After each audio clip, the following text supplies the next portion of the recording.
Hi everyone, this is Lien with NY Forex. First, I'd like to thank everyone for your positive feedback on my most recent Secrets for Trading the Asia and European Session videos. They were packed with little gems that I'm glad you found valuable. If you haven't watched those videos yet or want to watch them again, I've added the links here in the description below. Today, I'd like to talk about trading the New York session. Now, I've lived in New York all my life. I was born and raised here, so there's no question that I'm a little biased. But I truly believe that New York is the most exciting session to trade for Forex, stocks, indices, commodities, and crypto traders. I have so much to say about trading the New York session that we won't be able to cover it all in one video. More will follow, I promise.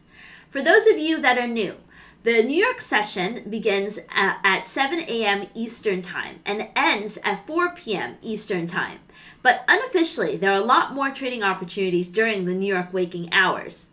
It is no secret that the New York session is the most active trading session because of the London-New York overlap between 7 a.m. to 12 p.m. Eastern Time, a period with the greatest amount of Forex participation and volume.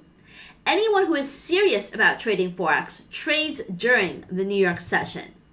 With this first video, I want to share with everyone the number one rule for trading the New York session, which is that timing is everything. There are 5 parts to the New York session, and each of them can be traded differently. Even if you're not a day trader, it is absolutely important to understand why currencies move in a certain way at different points of the day.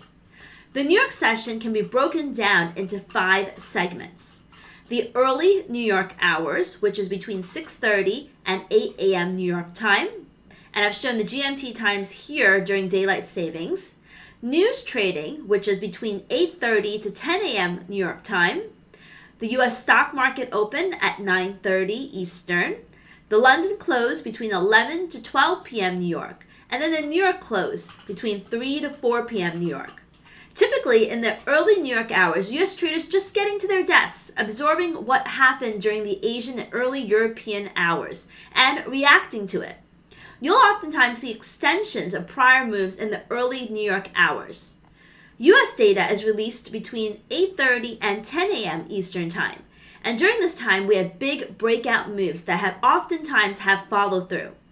Unlike reports from some other parts of the world, U.S. data is better followed and not faded. This past week's U.S. retail sales report was the perfect example. U.S. retail sales rose strongly in the month of March, with core retail sales beating expectations. As you can see in this chart, Lien broke to the upside after the release and then extended more than 70 pips further in the 90 minutes to follow. Then at 9:30, we have the U.S. stock market open. And stock futures, if stock futures up or down sharply before the open, we typically see a further flush in that direction in the first 15 minutes of trade. And then we oftentimes will see a reversal afterwards as that part of that flow is unwound. The next segment in the New York session is when we have the London close, where the New York session, this is typically when we see the moves that happened in the New York session peak. And there's profit taking in the opposite direction. If there's a big move in stocks, you may also see a big move in equities and currencies at the end of the New York session. When it comes to trading the New York session, timing is everything. And knowing what happens during each part of it will help you better understand why currencies behave a certain way. So while you could see a new high or low made into the London close, chances are that will be the peak of the move, and it's smarter to not to fade and follow for the hopes of continuation. So what you want to do is you want to fade. You don't necessarily want to follow the peak that happens around the London close, because chances are it's going to end up reversing, and that will be the peak or bottom of the move that you saw.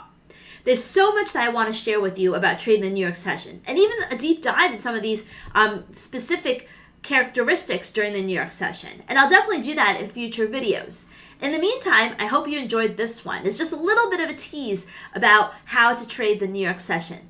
Hit the subscribe button if you don't want to miss any videos. And if you want to learn how to use fundamentals and technicals to trade Forex, check out bkforex.com.